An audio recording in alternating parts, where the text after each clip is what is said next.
كي ندعو إلى الله لننشر الخير في الكون الذي حار ونرسل.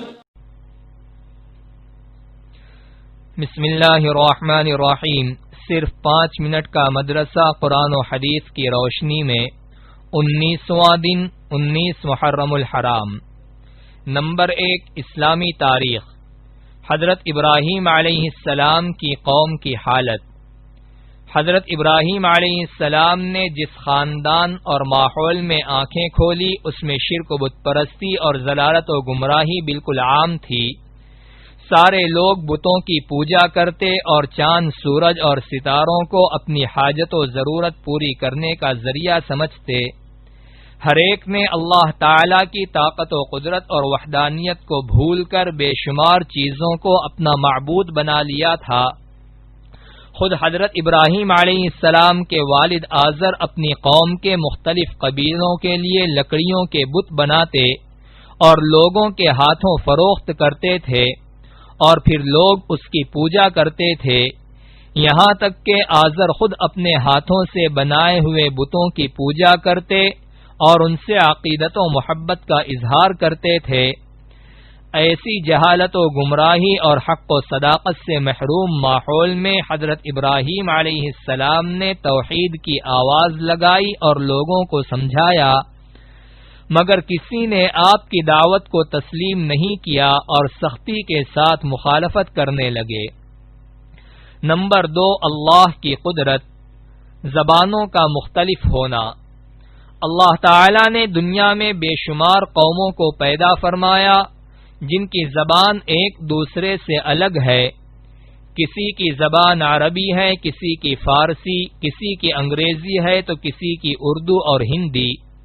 جبکہ ایک قسم کے جانور اور پرندوں کی بولی ایک ہوتی ہے، لیکن انسانی قوموں کی بولیاں بالکل مختلف ہے. بلکہ انسانوں میں سے ہی مردوں، عورتوں اور لڑکے لڑکیوں کی آواز بھی ایک دوسرے سے جدا ہوتی ہے. حالانکہ سب کی زبان، ہونٹ، تالو، حلق وغیرہ ایک ہی طرح کے ہیں، اس کے باوجود انسانوں کی زبان، آواز اور لب و لہجے کا مختلف ہونا اللہ کی عظیم قدرت ہے. نمبر 3 ایک فرض کے بارے میں قرآن مجید پر ایمان لانا. قرآن میں اللہ تعالی فرماتا ہے، اے ایمان والو، اللہ کی ذات، اس کے رسول اور اس کی کتاب یعنی قرآن پر ایمان لاؤ جس کو اللہ نے اپنے رسول پر نازل فرمایا ہے، اور ان کتابوں پر بھی ایمان لاؤ جو ان سے پہلے نازل کی جا چکی ہیں. خلاصہ، قرآن کریم کو اللہ تعالی کی اتاری ہوئی کتاب سمجھنا اور اس کے حرف بحرف صحیح ہونے کا یقین رکھنا فرض ہے. نمبر 4 ایک سنت کے بارے میں مانگنے والوں کو نرمی سے جواب دینا. حضرت علی رضی اللہ عنہ بیان کرتے ہیں کہ رسول اللہ صلی اللہ علیہ وسلم سے جب کوئی حاجت طلب کرتا تو آپ صلی اللہ علیہ وسلم اس کی ضرورت پوری فرماتے تھے. اگر نہ فرما سکتے تو بہت نرمی اور اخلاق سے اس سے کہتے اور معذرت فرماتے. خلاصہ، سوال کرنے والوں کو کچھ نہ کچھ دے دینا چاہیے. اگر کچھ نہ ہو تو اس سے نرمی کے ساتھ معذرت کر دینا چاہیے. اسے جھڑکنا اور لان تان کرنا درست نہیں ہے. نمبر 5 ایک اہم عمل کی فضیلت. قبر کی وحشت سے نجات. رسول اللہ صلی اللہ علیہ وسلم نے فرمایا، جو شخص ہر روز 100 مرتبہ لا الہ الا اللہ الملک الحق المبین پڑھے گا تو اس کو فقر و تنگ دستی سے پناہ ملے گی، قبر کی وحشت سے نجات ہوگی، مال و دولت سے نوازا جائے گا اور اس کے لیے جنت کے دروازے کھول دیے جائیں گے. نمبر 6 ایک گناہ کے بارے میں شطرنج کھیلنے کی ممانعت. رسول اللہ صلی اللہ علیہ وسلم نے فرمایا، جو شخص شطرنج کھیلتا ہے وہ گویا اپنا ہاتھ خنزیر کے گوشت اور خون میں رنگتا ہے. نمبر 7 دنیا کے بارے میں. دنیا کا فائدہ وقتی ہے. ایک مرتبہ رسول اللہ صلی اللہ علیہ وسلم نے اپنی تقریر میں فرمایا، غور سے سن لو، دنیا ایک وقتی فائدہ ہے جس سے ہر شخص فائدہ اٹھاتا ہے، چاہے نیک ہو یا گنہگار۔ نمبر 8، آخرت کے بارے میں اہل جنت کا شکر ادا کرنا۔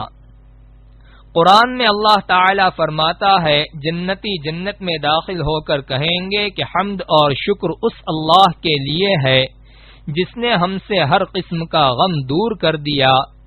بے شک ہمارا رب بڑا بخشنے والا، بڑا قدردان ہے، جس نے اپنے فضل سے ہم کو ہمیشہ رہنے کی جگہ میں اتارا، جہاں نہ ہم کو کوئی تکلیف پہنچے گی اور نہ ہم کو کسی قسم کی تکان محسوس ہوگی۔ نمبر 9، طب نبوی سے علاج، گھی کوار اور رائی کے فوائد۔ رسول اللہ صلی اللہ علیہ وسلم نے فرمایا، 2 کڑوی چیزوں میں کس قدر شفا ہے، یعنی گھی کوار، ایلوویرا اور رائی میں۔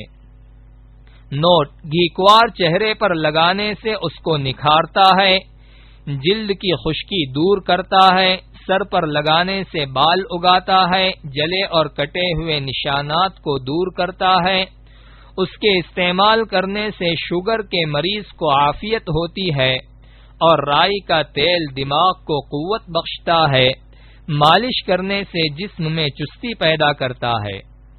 نمبر 10، قرآن کی نصیحت۔ قرآن میں اللہ تعالی فرماتا ہے، اے انسان، تجھے اپنے کریم رب کے بارے میں کس چیز نے دھوکے میں ڈال رکھا ہے؟ حالانکہ اس نے تجھ کو پیدا کیا، پھر تیرے اعضاء کو درست کیا اور پھر تجھ کو برابر کیا، اور جس صورت میں چاہا تجھ کو جوڑ کر بنا دیا۔